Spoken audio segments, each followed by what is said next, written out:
কষ্টেই দিনগুলো আমার যায়। এমন আমার বাচ্চারা কিছু চাইলেও কিছু দিতে পারি না। আর আমার বাচ্চা কাচ্চার কাপড় চোপড় আমার মেয়ে ছেলেটারে আমি ভর্তি করেছি, স্কুলে যেতে পারি না। ফল টল খাইতে চাইলেও আমি দিতে পারি না।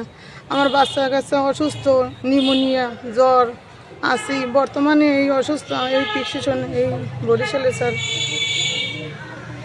অসুস্থ খুবই আমি স্যার। পাথরঘাটার রোহিতা বেরিবাত এলাকার অসহায় শিউলি ভাগ্যের নির্মম পরিহাসে স্বামী রহিম স্ট্রোক করে মারা যায়। শ্বশুর বাড়ির লোকজন অমানবিক আচরণে দুটি 8 বছরের কন্যা আয়েশা আর 5 বছরের পুত্র তামিমকে নিয়ে অজানার উদ্দেশ্যে ঘর ছাড়ে সে। এমতো অবস্থায় সমাজের সহৃদয়বান ব্যক্তিদের সহায়তায় পাথরঘাটা পৌর শহরের কাজীবাড়ি আশ্রয়ণ প্রকল্পে মেলে তার মাথা গোজার ঠাঁই। সাংবাদিক জাকির হোসেন খান জানান, লন্ডন প্রবাসী মহসিনের দৃষ্টিতে এলে তিনি শিউলিকে 20,000 টাকা সহায়তা করেন। এমনিভাবে অসহায় শিউলিদের পাশে বিত্তবানরা দাঁড়ালে বদলে যাবে সকল শিউলিদের ভাগ্যের।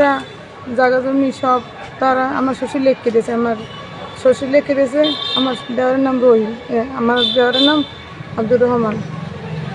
আমার দেওয়ারেরা সব সম্পত্তি সব লেখিয়া লই গেছে। আমাকেও মারধর করে নামাইতেছে, আমাকে কিচ্ছু দেয় না। আমরা আমার বাচ্চা কাচ্চাকে খান পরন সাহায্য মানুষের করতে আমার খুব কষ্ট। বিকাশ নাম্বার 01911592303। আবার বলি 01911592303।